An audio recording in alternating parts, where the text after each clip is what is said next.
নমস্কার বন্ধুরা, আশা করি আপনারা সবাই খুব ভালো আছেন। আর আপনাদের আশীর্বাদে আমাদের দিনগুলো মোটামুটি কেটে যাচ্ছে। আজকে অনেক সকাল সকাল পুজো হয়ে গেছিলো। আমি নিচে গিয়েছিলাম, কয়েকটা কাজ সেরে আবার ওপরে এলাম। এসে দেখছি কি সুন্দর আকাশটা হয়েছে আজকে। যাই হোক, আর দেরি করবো না, পুজোর প্রসাদ কটা তুলে নিয়ে যাই। নিজে গিয়ে পাকুমকে আগে দেবো, তারপর বাকি সবাইকে প্রসাদ দেবো। আসার আগে পাকুমকেও দাদুর কাছে রেখে এসেছিলাম। নিচে এসে দেখছি দাদুর সাথে খেলা করতে করতে ঘুমিয়ে গেছে। পাকুমের ঠাকুমা মাঝে মাঝে আফসোস করে, যখন ওর বাবা ছোট ছিল তখন নাকি দাদু খুব একটা ভালো করে কোলে নিতে পারতো না। তারপরে যখন ওই হাঁটতে শিখেছিল তখন ঘুরতে নিয়ে যেত। কিন্তু এখন দেখুন সেই মানুষটাই নাতনি পেয়ে তাকে কোলে করে নিয়ে ঘুরতেও পারে, তাকে খাওয়াতেও পারে, এমনকি তাকে ঘুম পাড়িয়েও দিতে পারে। মামনি বললো ফ্রিজে ডিম কটা শেষ হয়ে গেছে, আর যে কটা ডিম আছে সেগুলো দেশি মুরগির ডিম পাকুমের জন্য এনেছে। তাই তো বাড়ির পাশেই দোকান, তা আবার নিজেদের চলে এলাম কয়েকটা ডিম নিয়ে। এখন বাড়ি চললাম। যা গরম পড়েছে, এখন ঘন্টু ঝুলিরাও দিনের বেলায় খুব একটা বাইরে বেরোতে চাইছে না। যদিও বা একটুখানির জন্য যায়, সঙ্গে সঙ্গে বাড়ি ঢুকে হাঁপায়। দেখছেন, দেখে গেলাম ঘুমিয়ে গেছে, দাদু ঘুম পাড়াচ্ছে, ও মা এসে দেখছি উঠে বসে আছে। এই হচ্ছে ওর এখন ঘুমের ছিরি। একটু করে চিরিক চিরিক করে ঘুমায় আর ব্যাস, বাকি টাইমটা উঠে বদমাইশি শুরু করে। দিন দিন যেন ওর ঘুমের পরিমাণটা খুবই কমে যাচ্ছে। আচ্ছা, আপনাদের বাড়ির ছোট বাচ্চা থেকে থাকলে তাদেরও সাথে কি সেম এই জিনিসটা হচ্ছে, নাকি গরমের জন্য আমার পাকুমটা এরকম খিচিপিচি করছে?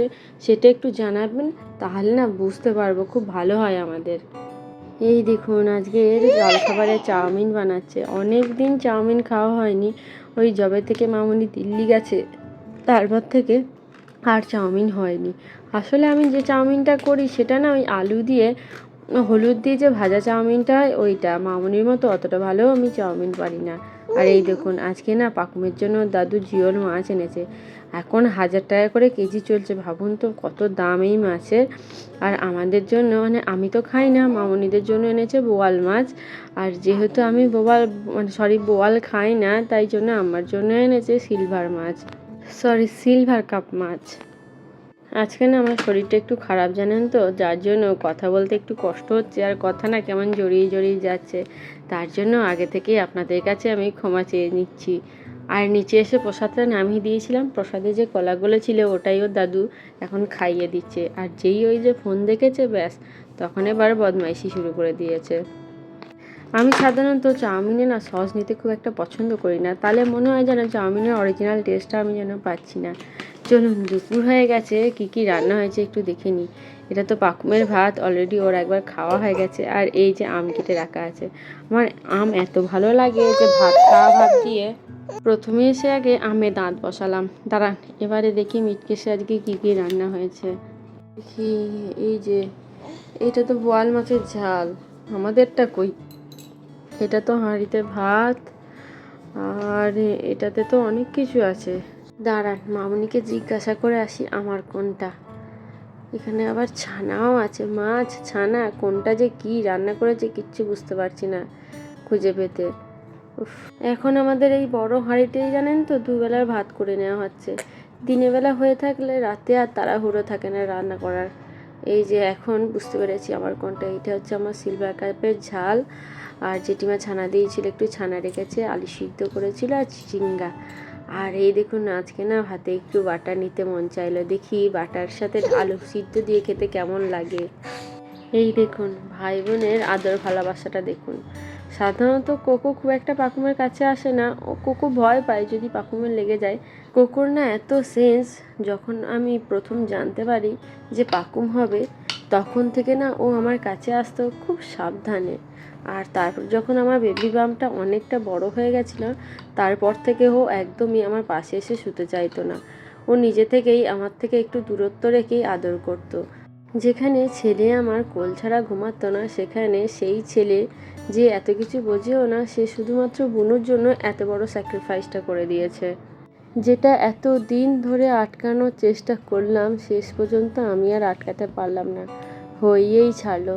এতদিন ধরে এত চেষ্টা করলাম যে ঝিনুকে করে পাকুমকে আমি খাওয়াবো না, শেষ অবধি ওর কিছু না খেতে চাওয়াটাই ওর জন্য বিপদের কারণ হয়ে গেল। তাই আজকের ওর ঠাকুমা ওর জিনিসগুলো বার করতে গিয়ে ওর ঝিনুকটাও বার করে দিল। সেইটা দিয়েই দিদা আজকে প্রথমবারের জন্য ঝিনুকে করে খাওয়ানোর চেষ্টা করছে। আর এই যে এই ট্রলিটা, এক ট্রলি জামা কাপড় আর ট্রলিটা সমেত পাকুমের দিল্লির দিদি ওর জন্য ও হওয়ার আগেই পাঠিয়ে দিয়েছিল। এই দেখুন না, পাকুম যখন হয়েছিল বাড়িতে আসার পর আমার নাইটির কিছুটা কাটা অংশ ছিল, সেইটা দিয়ে ওর ঠাকুমার নিজের হাতে সেলাই করে এই জামাটা বানিয়ে দিয়েছিল। তখন এই জামাটা পাকুমের কত বড় হতো, আর এখন পাকুমের গায়ে ঠেকালে জামাটা মনে হচ্ছে পুতুলের জামা। আরও কয়েকটা এরকম ছোট ছোট জামা আছে যেগুলো ঠাকুমা নিজের হাতে বানিয়ে দিয়েছে, অথচ দেখে বুঝতে পারবেন না ওটা কেনা না হাতে বানানো। কোনো একদিন আবার খুঁজে পেলে আপনাদেরকে সেটা দেখাবো। আজ না আমাদের একটা বিয়ে বাড়ি আছে, আজ আর পাকুমকে আনলাম না, আমি আর ওর বাবা এই সন্ধেবেলায় রেডি হয়ে বেরিয়ে এসেছি। আর এমন কপাল, ভাবুন আমি সেজে গুজে বিয়ে বাড়িতে এলাম, অথচ না একটা ছবি তোলা হলো, না এখানে আসার পর নিজের ভিডিওটা করে আমার বদনটা আপনাদেরকে দেখানো হলো যে আদৌ সেজে গুজে আমাকে ভালো লাগছে না কেমন লাগছে। নতুন বউয়ের সাথে দেখা করেই আমরা সঙ্গে সঙ্গে খেতে চলে এলাম। যত তাড়াতাড়ি খেতে পারবো তত তাড়াতাড়ি বাড়ি চলে যাব। ছোট বাচ্চা রেখে আসলে জানেনই তো সবসময় বাড়ি ফেরার একটা তাড়া থাকে। তাহলে বন্ধুরা আজকেরকার মতো ভিডিওটা এইটুকুই থাক।